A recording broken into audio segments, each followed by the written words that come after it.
All right, so just some, in general roster moves. We did end up putting Andrew DePaula and Will ROKKR on IR. I mentioned that Depot would need a quick procedure to get that thing fixed up, and he'll be on the road to returning sooner rather than later. And then Will with just the soft tissue quad. Just want to be smart about it. Do not want this thing to linger on and on and on. Will's been phenomenal for us, and we want him to get healthy. And in the short term here, we did sign John Parker Romo to the active roster. Jalen Redmond also came up from the practice squad as he's out of elevations, and something we wanted to make sure we had him up. And then to the practice squad, likely to be elevated, Jake McQuaid at the long snapper position, a guy I've spent some time with. Big fan of Jake, and pro's pro. He showed up ready to roll, being the 14-year vet that he is. And then also we will open up the window for Gabe Murphy to start getting some work out on the field. So tough 3-game road stretch starting. Month of November is going to be critical. Got off to a good start the other night at US Bank. Crowd was awesome. Proud of the effort to get that win, but a lot of things we can do better. Starts with me, and that's what we're going to work on. We got to have a really good week of prep. A lot of respect for Doug and his ability to get a team ready to go, and they're a talented team across the board. So it's going to be a heck of a challenge going on the road to try to go 1-0 this week. They can't have the Will record. Is this minimum 4 games? That's it. He'll be out, or do you expect to get longer? Don't know that yet, but that we'll be trying to get him to a place where we can, at the very least, maybe open his window as soon as possible to get him, kicking around the guys again and working back into it. But I think the most important thing is right now him just getting on the road to allowing that thing to just totally settle down and be a non-issue moving forward. On Will, did he tell you beforehand? Because he talked about the fact that it was bothering him going into the game. It sounds like it got worse. But were you guys aware that there was something up, or did he not tell you until it was too late? Really just normal routine kind of, maybe uncomfort, you can call it. But, there's a lot of guys during the course of the season. It's not necessarily always the kicker, but he kicked great in practice and felt good going into the game. I think it was something early on in the game that truly triggered this as an injury. And, at that point, Will's been a guy that, beyond his years of being just a rookie in this league, is a guy we can, have that dialogue with and decide what's best. And ultimate competitor. Just wanted to make sure he knew that he's not letting anybody down. We just need him to get healthy and be ready to get right back on track to where he was, before having that take place early on in the game. Coach, yesterday Matt Daniels talked about obviously wanting Andrew DePaula to stay around the team and continue to have that leadership. But with bringing in Jake, how much does his obvious familiarity with Coach Daniels help that transition?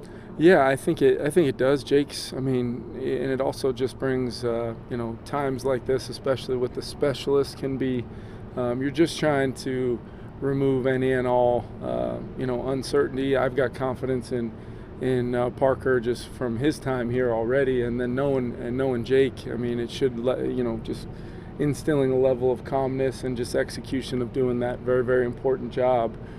So between the experience level of Jake and then the familiarity with Park, I think we did well in a unique time where you hate to see two critical guys as our true critical specialists, part of our what our special teams have done this year.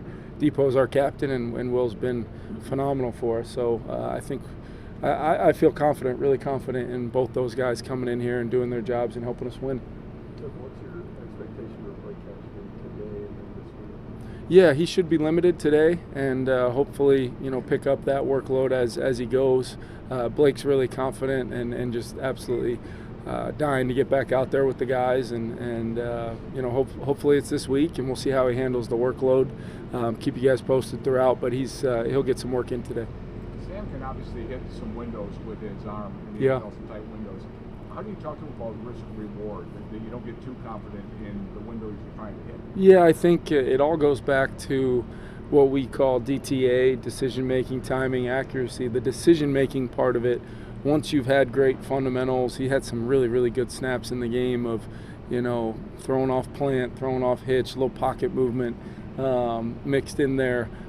But his decision-making for the most part in the game was really good. I think it just comes down to, a 1st and 10, play pass that, especially after the defense had forced the turnover, 1st and 10, we're trying to be aggressive just because the play call is aggressive, and we've got an eligible down the field that happens to be Justin or even Jordan, possibly on the interior route. There's still great options to put the ball in play. That was a huge point of emphasis and has been for a long time, and we had a lot of explosives the other day, and we weren't really trying to hunt them. We got some real positive plays because of the ball going down the field when justified and warranted, but also Sam throwing completions and Josh Oliver or BP or Trent Sherfield, tight turn getting north. I mean, I thought Justin and Jordan were both really good, and it's not always the run after catch that gets on, Sports Center making people miss. It's just the details of, catching and getting vertical, and instead of it being 6, it's 9, or 5, it's 11. The first play of the game, Josh Oliver caught that ball 2 yards beyond the line of scrimmage and got 11. So just all those little hidden yardages we talk a lot to our guys about. And so Sam, understanding why the player that intercepted that last interception, the second one, was the flat defender. Well, flat defender's at 20 yards deep. That should tell you something. And I want him to be aggressive. He's, in my opinion, throwing the ball as well as many guys in this league right now, and we're going to be aggressive. But that decision making and everybody goes down that game management world. It's play management. It's who takes what away, and hopefully we've given you answers for that, and just put the ball in play, because if he's learned nothing else with the guys he's throwing to and our system, you're going to get your ops. It's just a matter of avoiding those plays, and all part of the process for Sam. What I love the most is, responded the way he did in the second half, and even the way he did off of that play there in the second half, and moved the team and put it away with that last touchdown pass. Jordan had the spectacular one-handed catch in the end zone. Earlier today, Saquon Barkley jumped back over the defender. It seems like we're seeing more and more spectacular athletic plays. When did NFL players reach this level of athletic ability? It's a great question. I know for sure, maybe that's what contributed to me standing at this podium, because I'll tell you what, man, that Saquon play was absolutely remarkable. Just the amount of, if people, and I know fans know this and I know you guys know this, but if people understood just how fast things happen on an NFL field, to the truly great athletes, things slow down for them in the moment. I mean, you've heard Michael Jordan, Kobe Bryant, you've heard these people talk about how things slow down in those moments, and that's because they're world-class talented players, and I think our league is full of them right now. Each and every week there seems to be a player or two you're like, I have no idea how that happened, the Garrett Wilson catch. But in regards to Jordan's catch, just you add on the layer of the moment, the first half, us moving the ball up and down the field and not having any points to really show for it. Critical play for him to lay out and make that play and do whatever was required to finish it. I thought it was huge, but it's a great question, and I think it's I just think it makes our league what it is, and the players make our league.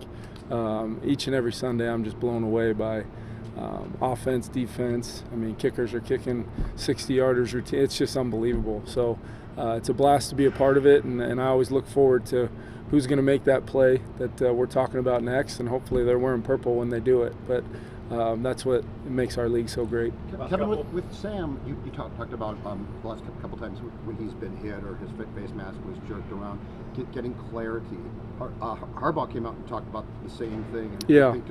What type of clarity are you getting? And just big picture-wise, what's the concern? Because, 4 years back, protecting quarterbacks was a huge thing, and now it does appear that they're allowing more to go. Like what's the concern from you on that? Shoot, there's a lot to really unpack from a standpoint of, the letter of the law of the rules, what they are. People might see it the same way. People might say that's too much protection. All I know is what the rules say, and then you step into the world of just the fundamentals of how things are, getting clarity on the fundamentals of how things are being officiated. And what I mean by that is who's looking at what, who's really responsible for said call, and what made them say, let's pick that foul up. Was it somebody else coming in, which is what took place Sunday night, and saying, no, that wasn't a face mask. But then it's the dialogue. My dialogue was not about face mask at all, and